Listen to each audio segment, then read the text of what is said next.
Welcome to the Making of a Nation, American History in VOA Special English. The Spanish-American War took place in the late 1800s during the administration of President William McKinley. On December 10, 1898, the United States and Spain signed a treaty in Paris, officially ending the war between them. However, the fighting had stopped much earlier. Spain had made the first move toward peace after its forces surrendered at Santiago on the Cuban coast. A few weeks before that, the United States Navy had destroyed Spain's Atlantic Fleet. The American naval victory ended any chance that Spain could win the war. This week in our series, Doug Johnson and Steve Ember continue the story of President William McKinley and the Spanish-American War.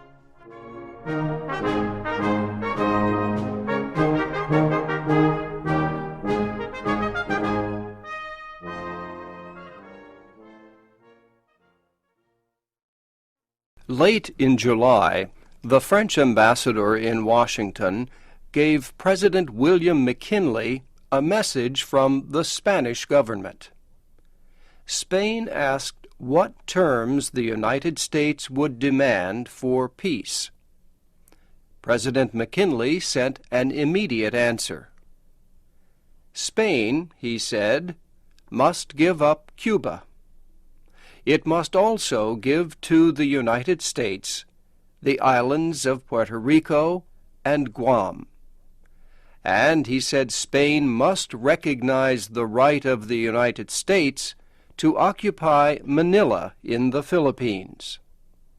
The future of the Philippines, he said, would be decided during negotiations on a peace treaty.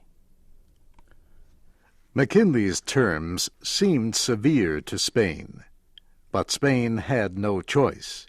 It could not continue the war.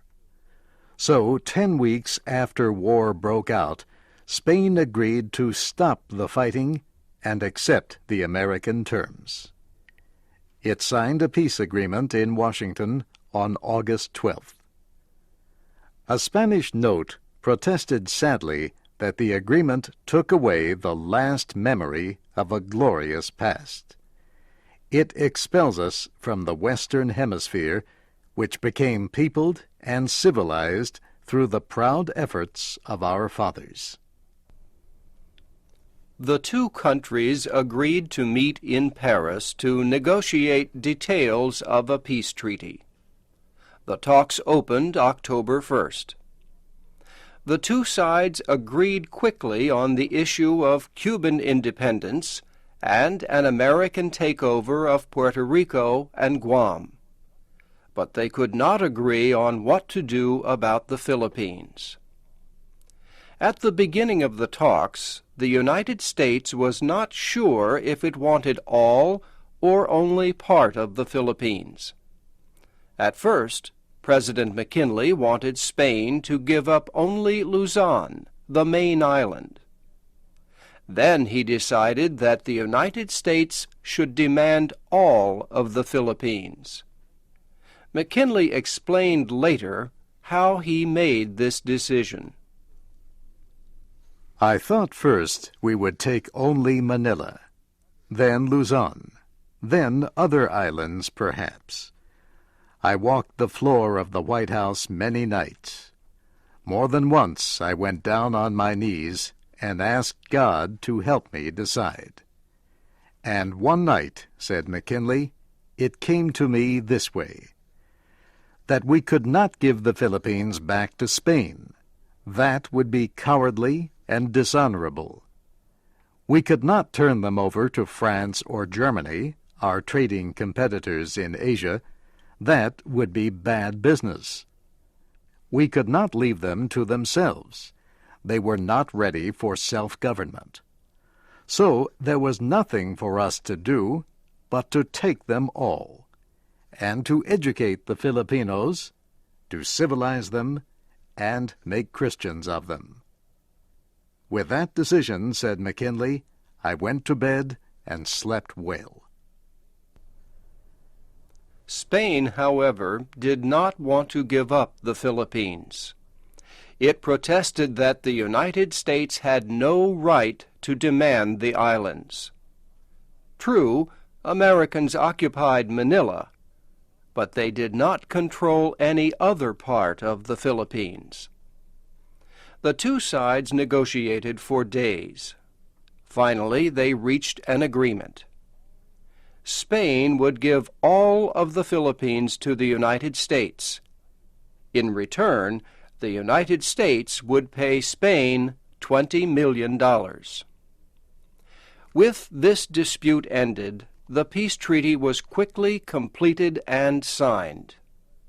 But trouble developed when President McKinley sent the treaty to the United States Senate for approval. Many Americans opposed the treaty. They thought McKinley was wrong to take the Philippines. Opponents of the treaty included former President Cleveland, industrialist Andrew Carnegie, labor leader Samuel Gompers, writer Mark Twain, and others. They organized anti-imperialist groups in many cities to oppose the treaty. They made speeches and published newspapers explaining their opposition. Imperialism, they said, had ruined ancient Rome, and it would ruin the American Republic. They said colonies halfway around the world would be costly to protect. A large army and navy would be needed. They said colonial policies violated important democratic ideas upon which the United States had been built. We went to war with Spain, they said, to free Cuba from its colonial masters, not to make ourselves masters of the Philippines. Republican Henry Cabot Lodge of Massachusetts led the Senate fight for the treaty. The opposition was led by the other Massachusetts senator, George Hoar, also a Republican. Senator Lodge appealed to national pride. He urged the Senate not to pull down the American flag. Rejection of the treaty, he said, would dishonor the President and the country. It would show that we are not ready as a nation to enter into great questions of foreign policy. Senator Albert Beveridge of Ohio also spoke in support of the treaty. Senator Beveridge said the Pacific would be of great importance in coming years. Therefore, he said, the power that rules the Pacific will be the power that rules the world. And with the Philippines, that power is and forever will be the United States. Senator Hoar spoke strongly against the treaty. He said that taking over the Philippines would be a dangerous break with America's past. He said the greatest thing the United States had was its tradition of freedom. To take the Philippines, he said, would deny that tradition. It would violate the Constitution and the ideas contained in the Declaration of Independence. The idea that all men are created equal, and that government exists only with the permission of the governed. The Senate vote on the treaty was set for February 6th. It seemed that the opposition had enough votes to reject it. But several things happened before the vote. William Jennings Bryan, the leader of the Democratic Party, opposed the takeover of the Philippines. But he urged Democratic senators to vote for the treaty. Bryan was looking ahead to the presidential election in 1900. He believed that the Philippines takeover would cause the United States nothing but trouble. He could put the blame for all the trouble on the Republicans.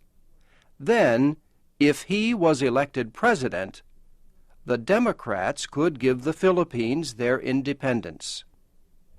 Bryan succeeded in getting 17 Democrats and populists in the Senate to vote for the treaty. 2 days before the vote was taken, violence broke out in the Philippines. President McKinley, without waiting for the Senate to act, ordered the American military government in Manila to extend its control throughout the Philippines.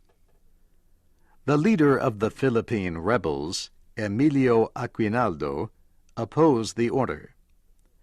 Rebel forces prepared to fight. On the night of February 4th, 30,000 rebels attacked American forces around Manila. 60 Americans were killed, and more than 270 were wounded. Rebel losses were much higher. News of the rebel attack caused some senators to change their minds about the Philippines. Some who had opposed the treaty now agreed with the Washington Star newspaper that the Filipinos must be taught to obey. 84 senators were present for the vote on the treaty. To pass, the treaty needed a 2/3 majority, 56 votes. One by one the senators voted. Then the count was announced. 57 of the lawmakers had voted yes. Only 27 had voted no. The treaty was approved. The Philippines belonged to the United States.